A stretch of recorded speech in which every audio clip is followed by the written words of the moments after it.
இதை திராவிடம் வெர்சஸ் தமிழ் தேசியம் என்கிற அந்த பார்வையில் கொண்டு போகாம சீமான் என்கிற தனிப்பட்ட ரீதியாகவும் சீமான் வந்து பெரியாரை அவதூறாக பேசிவிட்டார் ரீதியிலே கொண்டு போயிட்டு இருக்காங்க. தவறான பாயிண்ட் எப்படி வரும்? அதே வந்து அண்ணாமலை கிட்டையும் இவங்க தமிழிசை என்ன கேள்வி கேட்டிருக்கணும், நீங்கள் பாஜக மானுடத்தின் எதிரி என்று தொடர்ந்து மேடையில் பரப்புரை பண்ணிட்டு இருக்காரு, அதை ஏத்துக்கிறீங்களான்னு கேட்டீங்களா? ஏன் கேட்கல?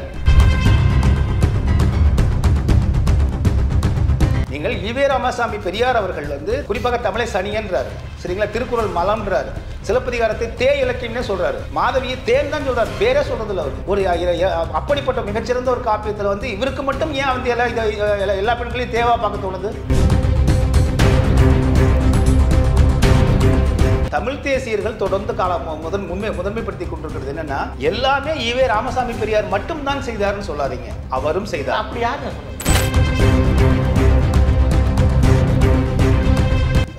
புலிகள் இயக்கத்திலேயே முதலாக அவர்கள் வந்து வருந்தி மன்னிப்பு கேட்டு ஒரு கடிதம் வெளியிட்டது ஒரே ஒரு பிரச்சனைக்கு தான். 3-4 நாட்களாக சீமான் அவர்களை பற்றி இந்த சர்ச்சை அவதூறு அப்படி போனதில் அண்ணா பல்கலைக்கழகத்தில் யார் சார் மறந்து போச்சு, சரிங்களா? நீட் தேர்வு இது வந்து மாநில அரசினுடைய பட்டியல் கிடையாது, ஒன்றிய அரசு பட்டியல் அப்படின்னு சொன்னது, அதுவும் வந்து விவாதத்துக்கு வரல. ஒரே நாடு ஒரே தேர்தல்னு ஒன்று நடந்துச்சு இல்லை, மூச்சே விடல இந்தியாவில் எங்கேயுமே.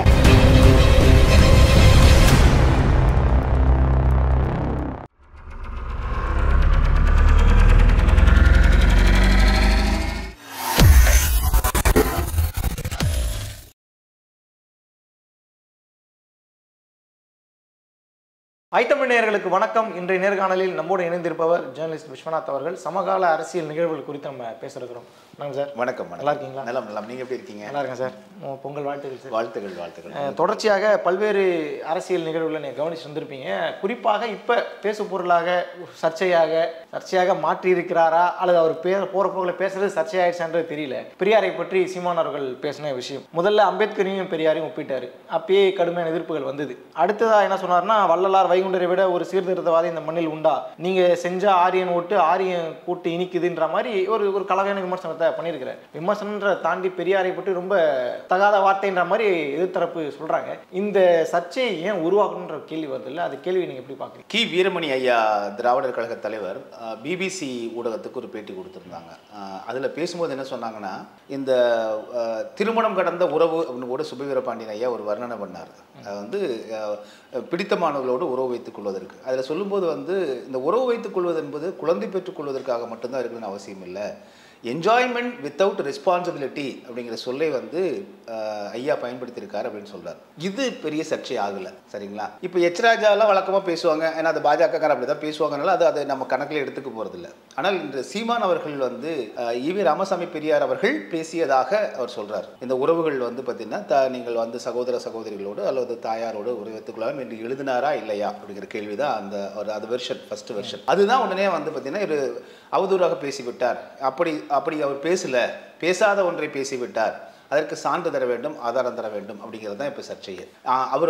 அவர் பேசியதை வந்து இவர் சொன்னார் அப்படிங்கிறத அவர் ஏற்கனவே எழுதியிருக்காரு, கட்டுரை இருக்குது குடியரசு இதழில், அதைத்தான் நான் சொல்கிறேன் அப்படிங்கிறது தான் நாம் தமிழர் கட்சியினுடைய பார்வையாக இருக்குது. ஆனால் திராவிட இயக்கங்களுடைய பார்வை என்னென்னா, அவர் சொல்லாததை சொல்லிட்டார், வேணும்னே அவதூறு பரப்புறார், வேணும்னே சர்ச்சையை கிளப்புறாரு. இது ரெண்டு தாங்க இப்போ நடந்துட்டு இருக்கிறது. இது நீங்கள் வேற ஒன்றுமே கிடையாது. இல்லை, இது போன்று பல கருத்துக்கள் தமிழ்நாட்டில் வந்து சொல்லப்பட்டிருக்கு. இருக்குதா இல்லையாங்கிறதான் கேள்வி. இல்லை, அதுதான் 1953 நினைக்கிறேன். இல்லை, ஆமாம், அந்த இஷ்யூவில் அந்த மாதிரி ஒரு சம்பவமே பெரியார் பேசல, அந்த எழுதலைன்ற மாதிரி தான். இப்போ அதற்கான ஆதாரங்களை தர வேண்டியது யாருன்னு வந்து பார்த்தீங்கன்னா திராவிடர் கழகம் தான் கொடுக்கணும். ஏன்னா இவங்க வந்து ஒரு பேப்பர் வச்சிருக்காங்க.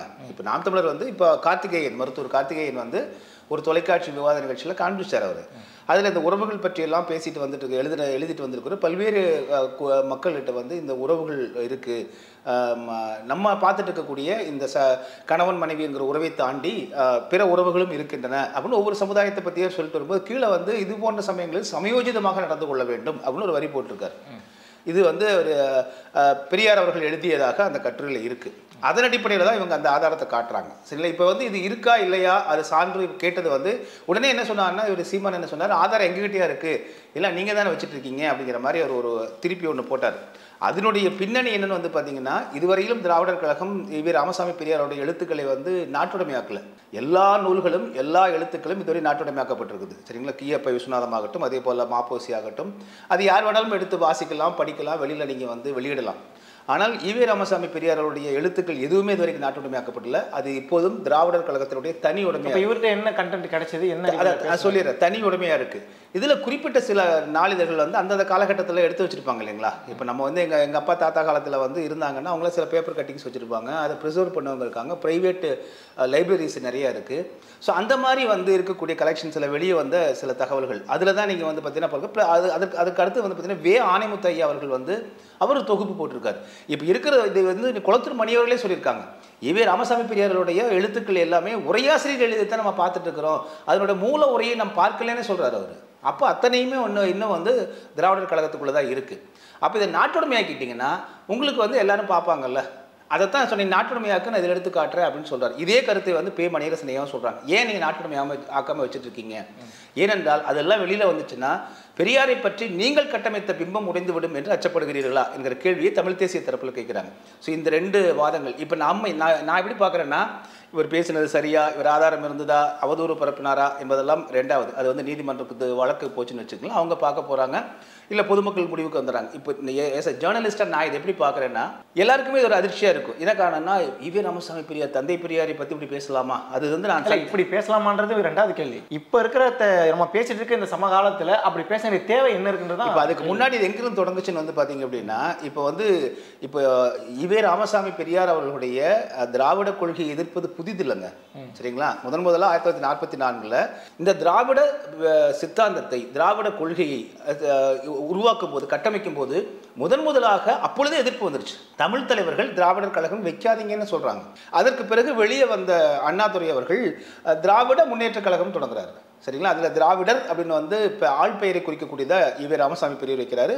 அண்ணாதுரை அவர்கள் வந்து திராவிட என்று தென்னிந்திய நிலப்பரப்பை குறிக்கக்கூடிய சொல்லா அவர் கால்வேல் அப்படி தான் பயன்படுத்தினார், அந்த அடிப்படையில் குறிக்கிறாங்க.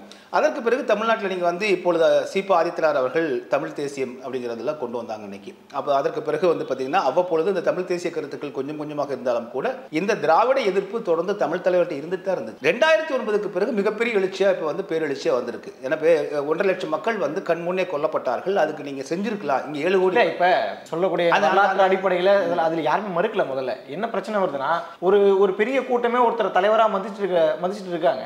அவங்கள வந்து அதுவும் பேச வேண்டிய தேவையில்லை. அப்படி ஒரு சூழல் இன்னும் வந்து நீங்க பெரியாரை பத்தி பேசினா இங்க இருக்கக்கூடிய சமூக வலைதளங்கள்ல திடீர்னு பிரபாகரன் அவர்களை பற்றி அவர்களுடைய வரலாறுல எடுத்து தேவையான விஷயங்கள் நிறைய பேசுறாங்க. தொடர்ந்து நடந்துட்டே இருக்கு. கலைஞர் கருணாநிதி தேர்தல், ஏன்னா இது தேர்தல் அரசியலுக்குள்ளதான் இவ்வளவு விஷயமும் வருது. அதுதான் இப்ப கலைஞர் கருணாநிதி இருந்த போதும் அதே போலதான் ஒரு பிரபாகரனா கருணாநிதிங்கிற வாதம் எல்லாம் சமூக ஊடகங்கள்ல போச்சு. இப்ப தேவையை பத்தி நீங்க கேட்டீங்க இல்லையா, அது நான் சொல்றேன். இப்ப திடீர்னு அவர் பேசலன்னு சொல்றேன். அவரு ஒரு புத்தக திருவிழால பேசுறாரு, அவரு தமிழ் தேசிய நூல் வெளியிடுறாரு.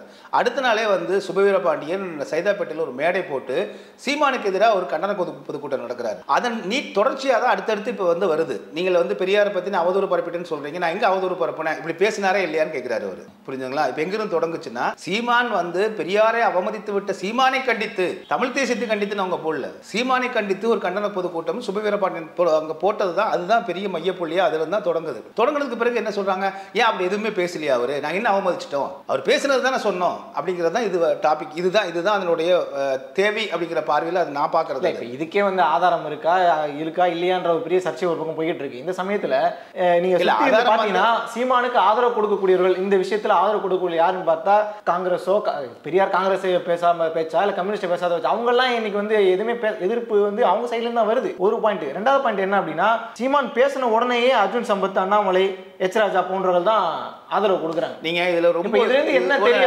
விமர்சனம் என்ன வரும் அப்படின்னா, நீ பாஜக ஏ டீமா பி டீமான்ற பஞ்சாயத்து ரொம்ப நாளா நீங்க சொன்னது போல பலகாலமா பெரியாரை பற்றி பேசிட்டு இருக்காங்கன்னா, இப்ப பாஜகவோட பி டீமா ஏ டீமான்றது பலகாலமா பேசிட்டு இருக்காங்க. இல்ல இது நீங்க சர்ச்சை பொருளாக்கலாம். இல்ல நீங்க இது ஒரு பார்வை பார்க்கணும். இப்போ வந்து தமிழ்நாடுங்கிறது வந்து தனித்தனி தீவு இல்ல. திமுக தனியா ஒரு தீவுலையும், பாஜக தனி ஒரு தீவுலையும், தமிழ் தேசியர்கள் தனி ஒரு தீவுல இல்ல. எல்லாம் ஒண்ணுக்குள்ள ஒண்ணுதான் வாழ்ந்துட்டு இருக்கிறோம் தமிழ்நாட்டுக்குள்ள. சரிங்களா? கொள்கை சித்தாந்த ரீதியாக தான் வேறுபாடு. இப்போ தொடர்ந்து வந்து அவர்கள் வந்து திராவிடத்தை வந்து நீண்ட நெடுங்காலமாக சனாதன பாஜக எதிர்த்துக்கிட்டு இருக்கு. சரிங்களா? அவங்களோட எதிர்ப்பினுடைய நோக்கம் வேற. சரிங்களா? ஆனால் தமிழ் தேசியனுடைய இந்த விமர்சனம் வேற. முதல்ல இதை பார்க்கணும். இப்போ இது எப்படி கொண்டு போறாங்க அப்படின்னா, நீங்கள் வந்து நல்லா புரிஞ்சுக்கங்க, இதை திராவிடம் வெர்சஸ் தமிழ் தேசியம் என்கிற அந்த பார்வையில கொண்டு போகாம சீமான் என்கிற தனிப்பட்ட ரீதியாகவும், சீமான் வந்து பெரியாரை அவதூறாக பேசிவிட்டார் ரீதியிலே கொண்டு போயிட்டு இருக்காங்க.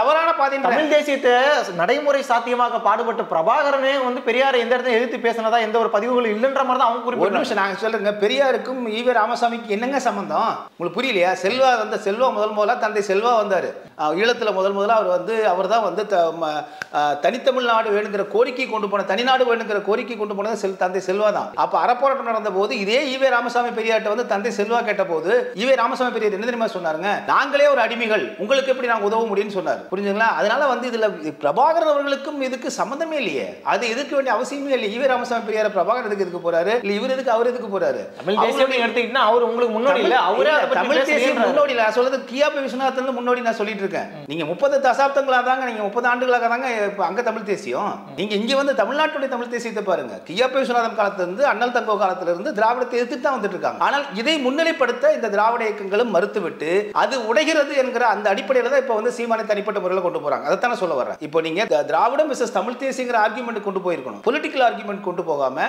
எப்படி கொண்டு போறாங்கன்னா, சீமான் வந்து இப்படி அவதூறா பேசிட்டாரு, சீமான் சர்ச்சையா பேசிட்டாரு. ஒரு கட்டத்தோட நிறுத்தினாருன்னா பரவாயில்ல, தொடர்ச்சியாக அதை திருப்பி பேசிட்டு இருக்கீங்க.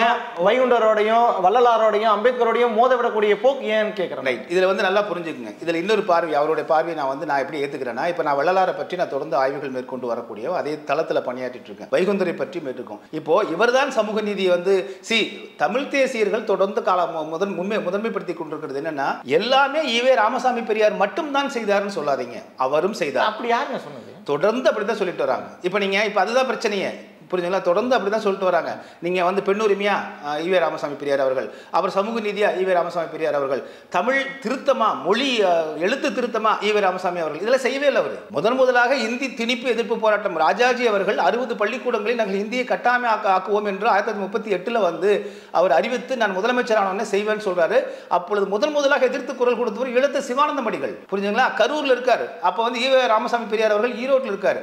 கரூர்ல இருந்து ஈரோட்டுக்கு போய் 2 அறிக்கையை வந்து குடியரசு விடுதலை இதெல்லாம் போட சொல்றார்.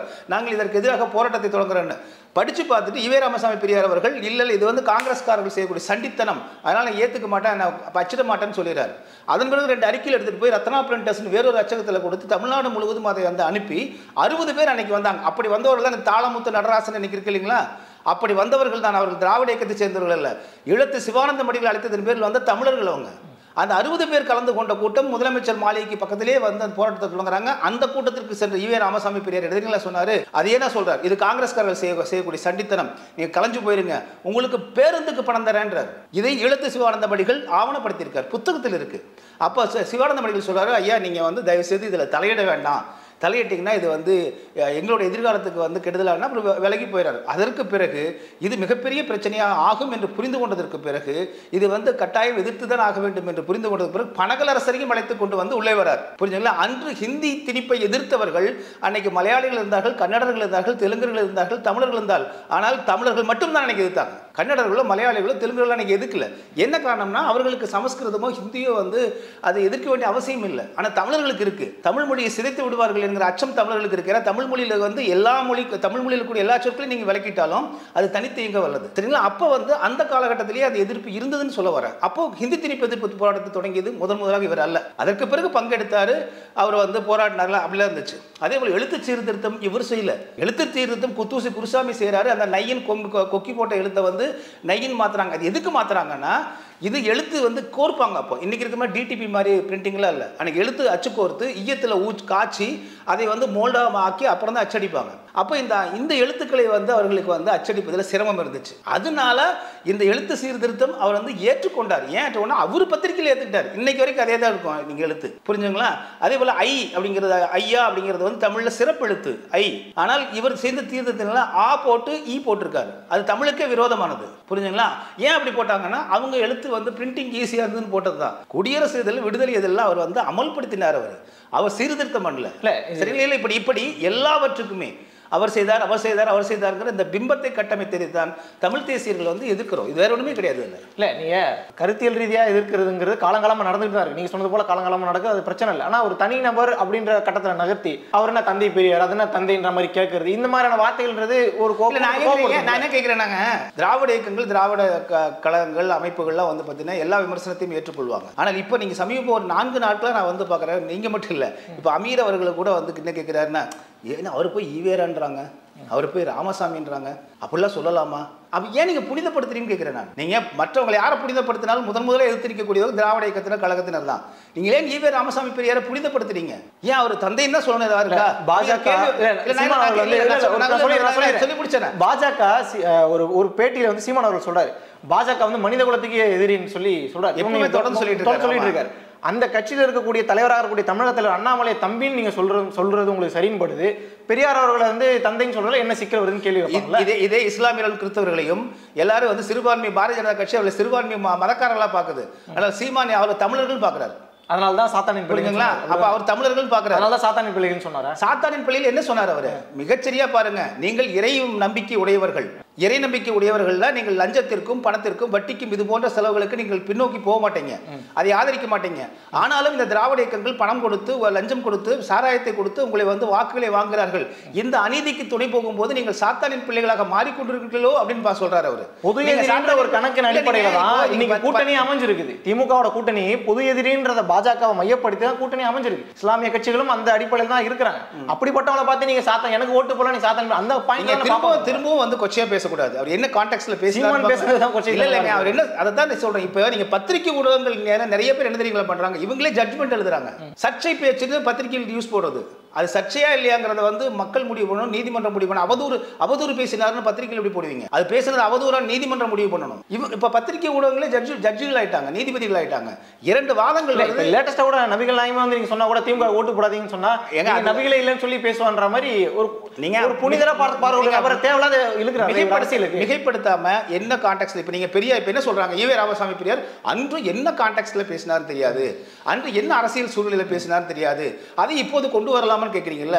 இதேதான் சீமான் என்ன கான்டெக்ட்ல பேசினாரு, என்ன அரசியல் என்ன கேள்விக்கு பதில் அளித்தாரு யாருமே பார்க்காம மொத்தத்துல வந்து பாத்தீங்கன்னா அந்த பொம்பளை அப்பா அது அப்படிதான் அப்படிங்கிற மாதிரி சீமானா அப்படிதான் பேசுவாருங்கிற மாதிரி ஒரு பிம்பத்தை கட்டமைக்கிறது தவறுன்ற நான். மிக துல்லியமாக என்ன சொற்களை பயன்படுத்தினார், என்ன பயன்படுத்தினார் அதைத்தானே பார்க்கணும், அதைத்தான் நான் சொல்றேன் நான். எனவே நீங்க வந்து பொத்தாம் பொதுவா வந்து அவதூறு பரப்பட அவர் அவதூறு பேசிட்டாருன்னு அவர் அந்த இயக்கத்திலிருந்து வந்தவர் தான். ரெண்டாவது இன்னைக்கு வந்து 36 லட்சம் வாக்குகள் வாங்குறாங்க. நல்லா புரிஞ்சுக்குங்க, 36 லட்சம் வாக்குகள் வாங்குறாங்க. அடுத்து தேர்தல் சந்திக்க போறாங்க. வாக்கு அரசியலுக்கு போகும்போது ஒரு தலைவரை பற்றி ஒரு வேளை இப்படி நம்ம பேசணும்னா அத்தனை வாக்குகளை பாதிக்காதா அப்படின்னு கூட சிந்திக்காத பாதிக்காதா இருக்குது. ஏன்னா இன்னும் ஒரு வருஷத்துல எலெக்ஷன் இருக்கு. இது திமுக ஒரு ஸ்கிரிப்ட் எடுத்து கொடுக்குற மாதிரி தான் இருக்கு. நான் என்ன சொல்றேன்னாங்க, இது அது கூட சிந்திக்காம அவர் செய்வாராங்கிற கேள்வி நான் கேட்கிறேன். புரிஞ்சுங்களா?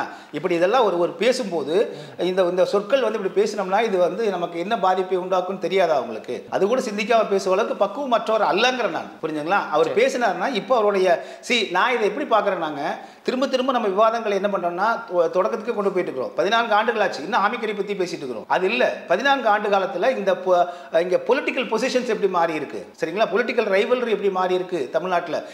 நான் ஒரே ஒரு விஷயத்தை சொல்லிடுறேங்க. தொடர்ந்து திராவிட இயக்கங்கள் திராவிட கட்சிகள் என்ன சொல்றாங்கன்னா, தமிழ் தேசியம் என்பது தனித்ததல்ல, அது திராவிடம் என்கிற அதுக்குள்ள இன்க்ளூசிவ் அப்படின்றாங்க. இதுதான் வந்து கீவரமணியாவில இருந்து எல்லாம் சொன்னது. அது திராவிட தேசியத்துக்குள்ள இன்க்ளூசிவ் வந்து பார்த்தீங்கன்னா தமிழ் தேசியம் அவர்கள் சொல்றது, அப்புறம் தலித்தியம் என்று சொல்லக்கூடிய அம்பேத்கரியம், அப்புறம் இடதுசாரிகள் இவங்க எல்லாம் இருக்கிறது தானே. அப்புறம் நீங்க வந்து இந்த பக்கம் வந்து பார்த்தீங்கன்னா படையாட்சி வன்னிய பெருமக்கள் இவங்கெல்லாம் இருக்கக்கூடிய தனித்தனி கட்சிகள் வச்சிருக்கிறனால இது எல்லாமே திராவிடத்துக்குள்ள இன்க்ளூசிவ். நாங்கள் திராவிடங்கிறது பொது பெயராக பயன்படுத்திட்டு வந்து அவங்க சொன்னது. ஆனால் இதுல வந்து பார்த்தீங்கன்னா கம்யூனிசம் வந்து 15 சீட் இங்க இருந்துச்சு தமிழ்நாட்டில். புரிஞ்சுங்களா? கிட்டத்தட்ட வந்து பார்த்தீங்கன்னா அவர்களுக்கு தனி தொகுதிகள் இருந்து இன்னைக்கு அந்த எங்க போச்சு, அதெல்லாம் திராவிடத்துக்குள் கரைந்து போய்விட்டது. புரிஞ்சுங்களா? திமுக கரைந்து போய் 2 சீட்டுக்கு நின்று இருக்காங்க. இன்னைக்கு அம்பேத்கரியம் தலித்தியம் என்று தமிழ்நாட்டில் வளர்ந்திருக்க வேண்டும்ல, மாயாவதி போல 4 முறை ஆட்சி அமைக்கும் அளவுக்கு இங்க வந்து வர முடியல. இன்னும் 2 சீட்டுகளுக்கு இருக்கும் பொழுது திராவிடத்துக்குள்ள அதுவும் கரைஞ்சு போயிடுச்சு. இன்னைக்கு வேல்முருகன் அவர்கள் வந்து திராவிடத்துக்குள்ள கரைஞ்சு அது இல்லாமல் நிற்க முடியாதுங்கிற சூழ்நிலை இருக்கார். ஒரு எம்எல்ஏ தாங்கிற மாதிரி இருக்காங்க. அப்போ தமிழ்நாட்டில் இந்த இன்க்ளூசிவ் இவர்கள் சொன்னது எல்லாமே இந்த திராவிடம் என்கிற பூதம் இவர்களை எல்லாம் உண்டு செரித்து விட்டது. புரிஞ்சுங்களா? இதன் காரணமாகத்தான் இங்க எந்த கட்சியோட கூட்டணி இல்லைங்கிற ஒரு ஸ்டாண்டை வந்து நாம் தமிழர் கட்சி எடுத்திருக்கு. அதுல நீங்க 2009க்கு பிறகு பாஜகவோடு காங்கிரஸோட கூட்டணி இல்லை, திமுகவோட கூட்டணி இல்லை என்று சொல்லி இன்றும் அது கூட்டணி இல்லாம தான் நின்று இருக்காங்க. மீண்டும் மீண்டும் அவர்களை வந்து பாஜகவோட ஆட்கள் இல்லை சொல்லிறேன்னா இது ஒரு பொலிட்டிக்கல் பார்வை கிடையாதுன்ற அதைத்தான் சொல்றேன். அதுக்குதான் கேட்கிறேன், இந்த விமர்சனம் ஏன் வருதுன்ற கேள்வி வருது இல்ல. இந்த விமர்சனம் ஏன் வருது அப்படின்னு பார்க்கும்போது ஏற்கனவே சொன்னது போல சீமானுக்கு ஆதரவாக இப்ப நிக்கிறவங்க கூட யாரு? பாஜக சார்ந்தவர்கள் தானே. அதை தாண்டி நம்ம இவங்க சொன்னாங்க, தமிழிசை காலைல பேசியிருக்கிறாங்க, சீமான் எங்களுக்கு வந்து பி டீமா இல்லைன்னு சொல்லி அவர் டீம் பார்ட்னர் இல்லை, எங்க டீம் பார்ட்னர்ன்றாங்க. அப்போ உங்களுக்கு ஆதரவா கொடுக்குறவங்க யாரு? பாஜக சார்ந்தவர்கள் தான். பாஜக கேள்வி வரதான். அதே பாஜக நீங்க திருப்பி திருப்பி கேள்வி கேட்டிருக்கணும். அதே வந்து அண்ணாமலை கிட்டையும் இவங்க தமிழிசை என்ன கேள்வி கேட்டிருக்கணும், நீங்கள் பாஜக மானுடத்தின் எதிரி என்று தொடர்ந்து மேடையில் பரப்புரை பண்ணிட்டு இருக்காரு, அதை ஏத்துக்கிறீங்களான்னு கேட்டீங்களா? ஏன் கேட்கல? இந்த கேள்வி மட்டும் கேட்குறீங்கல்ல. அதே போல வந்து பரந்தூர் விமானத்திலிருந்து அதானியோட திட்டங்கள் எல்லாம் எதிர்த்து வந்து தொடர்ந்து போராடி கொண்டிருக்கிறது. உங்களுடைய போராட்டத்தின் மூலமாக அந்த நீங்கள் சொல்லக்கூடிய வளர்ச்சி திட்டங்களை தடுத்து நிறுத்தி இருக்கிறது வந்து நாம் தமிழர் கட்சி. அப்ப நீங்க ஏன் கேட்கல? அதை நீங்க ஏத்துக்கிறீங்களா, கேட்கணுமா வேண்டாமா? வாத விவாதங்களுக்காக நீங்க வந்து எங்க ஒருத்தர் சந்தேகப்பட்டுட்டீங்கன்னா அவங்க வந்து 14 ஆண்டு காலம் குடித்து நடத்துறீங்க. 14 ஆண்டு காலத்துக்கு பிறகு இன்னும் வந்து ஒரு பிஜேபியோட ஆளா இருக்கும்னு சந்தேகப்பட்டு இருந்தீங்கன்னா சந்தேக புத்தி தான் பிரச்சனையே தவிர அவருடைய செயல்பாட்டில் புத்தியில பிரச்சனை இல்லைன்னு நான் சொல்றேன். நாங்களாம் ஆதரிக்கிறோம்னு வச்சுக்கோங்களேன். தமிழ் தேசத்தை நாங்கள் ஆதரிக்கிறோம். நடுநிலையான பத்திரிகையாளராக எனக்கு நான் நடுநிலை அப்படிங்கிற உலகத்துக்கே தெரியும். யாரோட சார்ந்தோ எந்த ஒரு விதமான பணத்துக்கோ அல்லது எதற்கும் வந்து சோரம் போனவங்க கிடையாதுன்னு தெரியும். அப்ப நாங்கள் வந்து வெளிப்படையாக இது சொல்றோம்னா வேண்டுமென்றே அவருடைய அரசியல் வளர்ச்சியை நீங்க வந்து மடைமாற்றுவதற்காக அதோட பொலிட்டிக்கல் பொசிஷனிங்கே நடக்காம மீண்டும் மீண்டும் ஒரு தனி மனித தாக்குதலாக கொண்டு போறாங்கிறதுனால நாங்க வந்து இறங்கி பேச வேண்டியதா இருக்கு. இல்ல அவர் பெரியாரை பற்றி பேசும்போது இப்ப இந்த இவ்வளவு விமர்சனங்கள் வருது சார். அது இயல்புனா இது இயல்பு. அது ஏங்க பெரியாரை பற்றி பேசக்கூடாதுன்னு ஏங்க சொல்றீங்க? எனக்கு புரியவே இல்லை. இல்ல என்ன தேவை இருக்கு இப்ப பேச வேண்டிய இந்த இப்ப நான் பேசிட்டு சொல்றேன். சுபவீரபாண்டியன் போய் கேட்டீங்களா? நீங்க போய் எதுக்குங்க போய் சைதாப்பேட்டையில் வந்து பெரியாரை அவமதிக்கக்கூடிய சீமானை கண்டித்து ஆர்ப்பாட்டம் போட்டீங்க? ஏன் கேட்கல? சுபவீரபாண்டியன் கிட்ட கேட்டுக்கணுமா வேண்டாமா? பிரச்சனை பெரியாரை வச்சு தான் போய்கிட்டு இருக்கீங்க. அப்ப அதான் சொல்றீங்க மீண்டும் மீண்டும் பெரியாரை வச்சு அதே போல தந்தை பெரியாரை வச்சு இது ஏன் இப்படி பிம்பப்படுத்துறீங்கன்னு புரியல எனக்கு. அது ஏன் நீங்க அவ்வளவு புனிதப்படுத்துறீங்க? அவர் ஒரு தலைவர் தானே. அவர் அந்த தலைவர் தானே. நான் கேட்கிறேன் அந்த தலைவரை தான் ஏன் இப்படி கொச்சப்படுத்தீங்கன்னா அவங்க கேட்கறாங்க. கொச்சைங்கிறது யார் சொன்னா? திராவிடத்தை நல்லா புரிஞ்சுங்க. திராவிட கழகத்தை இன்னைக்கு நல்லங்க தொடக்க காலத்திலிருந்து ஈவே ராமசாமி பெரியார் காலத்திலிருந்து ஒரு டெம்ப்ளேட் வச்சிருக்காங்க. நீங்க இப்போ திராவிடத்தை பத்தின ஒரு தவறை சுட்டி காட்டினீங்கன்னா பார்ப்பனிய கை கொலிம்பாங்க, சங்கிம்பாங்க. இது இன்னைக்கு இல்ல, அன்னைக்கு இருந்தே அதுதான். இதே இவே ராமசாமி பெரியார் என்ன சொல்றாரு? நீங்கள் திருக்குறளை வந்து பாப்பாவுக்கு வந்துட்டு இருக்கான்றாரு. புரிஞ்சுங்களா? சிலப்பதிகாரம் வந்து அது ஒரு தேய் இலக்கியம்ன்றார். சிலப்பதிகாரத்தில் வந்து மாதவிங்கிற ஒரு கேரக்டர் வந்து மிகச்சிறந்த ஒரு கேரக்டர். அந்த பெண் வந்து நடனமாடக்கூடிய பெண்ணா இருக்கலாம். ஆனால் கோவலனை சந்தத்துக்கு பிறகு ஒரு ஆடவரை வாழ்நாள் முழுவதும் பார்க்கல. அந்த பெண்ணை வந்து தேன் தான் சொல்றாரு. மாதவிங்கிற பேரே சொல்றதுல மேடையில் காணொலி இருக்கு, அவருடைய குரல் பதிவு இருக்கு. இப்போ நீங்க எல்லா இலக்கியங்களையும் வந்து நீங்கள் கொச்சைப்படுத்தி பேசிக்கொண்டு தான் இருந்தீங்க. இதே தமிழ் தேசியர்கள் நாங்கள் எழுத்துக்களத்தில் வந்து தொடர்ந்து பேசிட்டு தான் இருக்கிறோம். இன்னைக்கு சீமான் பேசினதுனால அது பிரச்சனையா இருக்கு. நீங்கள் ஈவே ராமசாமி பெரியார் அவர்கள் வந்து குறிப்பாக தமிழை சனியன்றாரு, சரிங்களா? திருக்குறள் மலம்ன்றாரு, சிலப்பதிகாரத்தை தேய் இலக்கியம்னே சொல்றாரு, மாதவியை தேன் தான் சொல்றாரு, பேரே சொல்றதில்ல அவர். ஒரு அப்படிப்பட்ட மிகச்சிறந்த ஒரு காப்பியத்தில் வந்து இவருக்கு மட்டும் ஏன் வந்து எல்லா பெண்களையும் தேவா பார்க்க தோணுது? இந்த சீமான் சொல்றாங்க. சீமான் வந்து நீங்க எத்தனையோ பெரியார் நல்லது பேசியிருக்காரு, ஆனா அது ஏன் அந்த உடலுறவு பத்தி மட்டும் அவர் வந்து சீமான் எடுத்துட்டு பேசுறான்னு கேட்கறாங்களா? இதே கேள்விதான் ஈவே ராமசாமி பெரியார்ட்ட கேட்கிறார். அவருடைய இலக்கியங்கள் எல்லாம் நீங்க வாட்சி பாருங்க. இவ்வளவு விஷயங்கள் எல்லாமே பாயிண்ட் அவுட் பண்றீங்களா? இதையெல்லாம் தெரியாம தான் சீமான் அவர்கள் வந்து சமீபத்தில் வந்து பெரியாருடைய வழிகாட்டின்ற மாதிரி வார்த்தை பயன்படுத்த ஒரு நல்லா புரிஞ்சுங்க. ஒரு பொலிட்டிக்கல் இப்போ எடுத்துக்காட்ட நான் சொல்றேங்க. இப்போ வந்து ஈவே ராமசாமி பெரியார் திராவிடர் கழகம் ஆரம்பிக்கும் போது கடவுள் இல்லை, கடவுளை நம்பாதே, காட்டு மிராண்டின்னு தான் சொன்னார் இல்லையா? ஆனால் அதே நீங்க வந்து திராவிட முன்னேற்ற கழகம் ஆரம்பிக்கும் போது அண்ணா என்ன பண்ணார்? ஒன்றே குலம் ஒருவனே தேவன் போறார். ஸோ பொலிட்டிக்கலுக்காக அவர்கள் வந்து எல்லா மக்களையும் கவர்வதற்காக எல்லா மக்களையும் அரவணைக்க வேண்டும் என்கிற ஒரு இதுக்கு போறாங்க. அந்த வகையில் இவருடைய வளர்ச்சியை நம்ம பார்க்க வேண்டியது. அன்னைக்கு அதை சொல்ற அது வெளிப்படையாக சொல்றாரு. ஆமாங்க, இந்த திருட்டு கூட்டத்தில் நானும் இருந்தேன்னு சொல்றாரு. அவர் மறைக்கலையா? அது ஆமா இருந்தேன், படிச்சு பார்த்ததுக்கு அப்புறம் தான் தெரியுது, ரியலைஸ் பண்ணிட்டேன் நான், அதனால இப்போ நம்ம போஸ்ட் பண்றேங்கிறாரு. சமீப காலத்தில் பேசுறாரு. எங்களுக்கு இந்த கட்சிக்கு பெரியாரை விமர்சிக்கிறதுக்காக இருக்கிறவங்க இந்த கட்சியில் இருந்தால் நீங்க கட்சியோட வெளியே போடுகின்ற அளவுக்கு பேசுறாரு. பேசிட்டு கொஞ்ச நாள்ல பார்த்தா இப்படி மாத்தீங்க. ஒரு ரியலைசேஷன்ங்கிறது எப்போ வேணாலும் வரலாங்க. புரிஞ்சுங்களா? நம்ம ஒன்று ரியலைஸ் பண்ணிக்கிறோம், இதனால இருந்துட்டு இருக்கிறோம், ஆனால் எங்கேயோ பிரச்சனை வருது. நல்லா ஒன்று புரிஞ்சுக்கோங்க. இங்கே திராவிடம் என்பது ஒரு நுட்பமான ஒரு தமிழர் இன அழிப்பை செய்து கொண்டிருக்கிறது அப்படிங்கிற குற்றச்சாட்டை தொடர்ந்து தமிழ் தேசியர்கள் இன்னைக்கு நேற்று இல்லை, நாங்கள் அண்ணல் தங்கோ காலத்திலிருந்து வச்சுக்கிட்டு இருக்குது. என்ன காரணம்னா தமிழருடைய அடையாள அழிப்புன்னு ஒன்று நடந்துட்டு இருக்கு, சரிங்களா? ஒருவேளை இதெல்லாம் முழுமையாக வந்து சீமான் இப்பொழுது உணர்ந்ததுக்கு பிறகு பேச தொடங்கியிருக்கலாம். இப்போ நீங்கள் 50 விழுக்காடு தமிழர்களுக்கு வந்து நன்மை செய்வது போல திராவிடம் தோன்றினாலும் 50 விழுக்காடு தமிழருடைய அடையாளம் மறைப்பு செய்கிறாங்க. புரிஞ்சுங்களா? நான் கேட்க இத்தனை தலைவர்கள் இருக்காங்க, இத்தனை தலைவர்கள் ஏன் நீங்க வந்து பாட புத்தகத்தில் வைக்கல? தந்தை பெரியாரை கொண்டு புத்தகத்தில் வச்சதுனால தான் நீங்க இருக்கிற குழந்தை என்ன சொல்லுது? தந்தை பெரியாரே நீங்க திட்டுறீங்களான்னு சொல்லுது.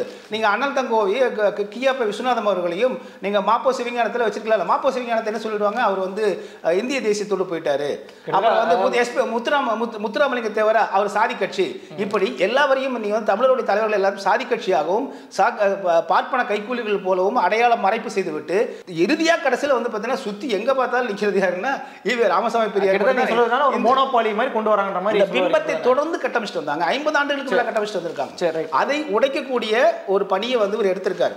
இது நான் சொல்ற பொலிட்டிக்கலா அவருக்கு வந்து சீமான் அவர்களுக்கு எதிராகவும் போகலாம், சாதகமாகவும் போகலாம். நான் அந்த பாயிண்ட்டுக்கு நான் போகவே இல்லை. ஆனால் இந்த வந்து ஒரு தவறாக கட்டமைத்த பிம்பத்தை வந்து தொடர்ந்து தமிழ் தேசிய தளத்தில் வந்து எழுத்துக்கள் மூலமாகவும் அதே போல வந்து சமூக ஊடகங்கள் வாயிலாகவும் நூல்கள் வாயிலாகவும் தொடர்ந்து பண்ணிட்டு இருக்காங்க. 50-60 ஆண்டுகள் நடந்துட்டு இருக்கு.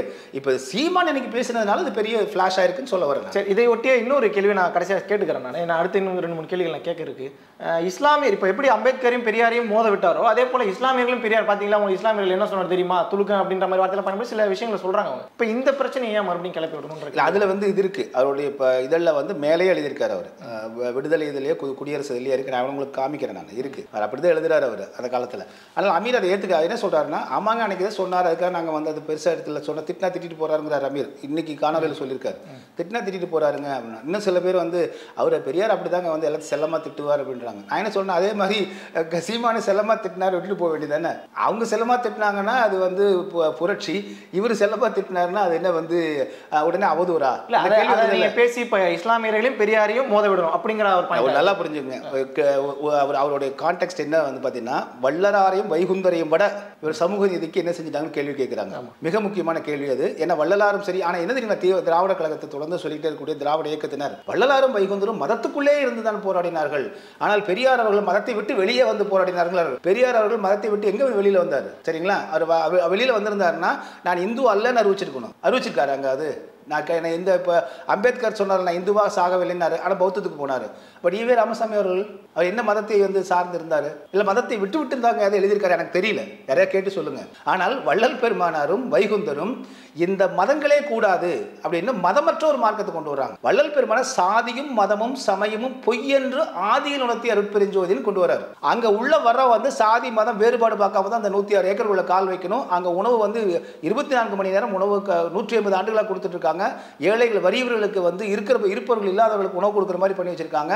அங்கே நீங்கள் மதச்சாயம் கிடையாது, இந்த பூசை கிடையாது, தேங்காய் பழம் உடைக்கிறது கிடையாது, அமைதியாக ஒளியை ஏற்றி வைத்துக் கொண்டு அமைதியாக மெல்லன துதிக்க வேண்டும் அப்படின்னு சொல்லியிருக்காரு. இது எல்லா மதத்துக்காரர்களுக்கும் பொருந்தும். இந்த சீர்திருத்தத்தை நீங்கள் ஒரு பண்ணாரான்னு கேட்கிறாங்க. ஒன்று அதே போல வைகுந்தர் வந்து பார்த்தீங்கன்னா கண்டால் தீட்டுங்க, இந்த நாடார் என்று சொல்லக்கூடிய அந்த சாணார் என்று அவளை அழைக்கப்பட்டாங்க. அவளை கண்டாலே தீட்டுன்னு திருவாங்கூர் சமஸ்தானத்தில் இருந்துச்சு.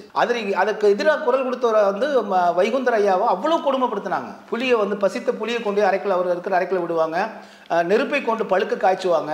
இப்படியெல்லாம் கொடுமைப்படுத்தி அவர் வந்து அதையெல்லாம் தாண்டி அவர் வந்து இது வந்து நீங்கள் கோயிலுக்குள்ள விட மாட்டேன்றானா, அவனை கண்டா தீட்டுன்னு சொல்றானா, அதை எதிர்த்து நீதாண்டா கடவுள்னு கண்ணாடியை வச்சு காமிச்சார் அவர் வைகுந்தர். இன்னைக்கு உலகத்தில் மிகச்சிறந்த ஒரு வந்து சமூகமாக வந்து அவங்க வளர்ந்து நிற்கிறாங்க. இதற்கு காரணம் வைகுந்தர் தான். ஈவே ராமசாமி பெரியாரோ மற்றவங்களும் இல்லை, புரிஞ்சுங்களா? அதே போல இங்க சன்மார்க்கத்தை உருவாக்கி இன்னைக்கு 18 லட்சம் பேரை வந்து ஆண்டு தைப்பூச அன்னைக்கு வந்து பல லட்சம் பேர் வந்து வராங்க. அப்ப நீங்க அதே தான் இப்போ இவங்க சொல்றது என்னன்னா, இன்று நீங்க வந்து இஸ்லாமியர்கள் வந்து அவர்கள் இப்படி எல்லாம் பேசியிருக்காரு, ஆனால் நீங்க அவங்களுக்கு தான் வாக்களிக்கிறீங்க அப்படின்னு ஒரு காமன் ஸ்டேட்மெண்ட்டுங்க. அது முன்னாடி கூட சொன்னாங்க. இதை ஒட்டி ஒரு விமர்சனம் வருது. என்ன விமர்சனம் அப்படின்னா, காத்தான்குடியில பிரபாகரன் அவர்கள் வந்து இஸ்லாமியர்களுக்கு எதிராக செயல்படலையா, இஸ்லாமியர்களை சொத்து அவங்களுடைய வீடு வாசலெல்லாம் விட்டு அப்படியே நிற்கதியாக அவர் அனுப்பலைன்ற விமர்சனம் அவர்கள் ஏற்றுக்கணுமான்ற முதல்ல தவறானது. காத்தான்குடியில வந்து மேதகு தலைவர் அவர்களுடைய உத்தரவின் மேல் நடக்கல.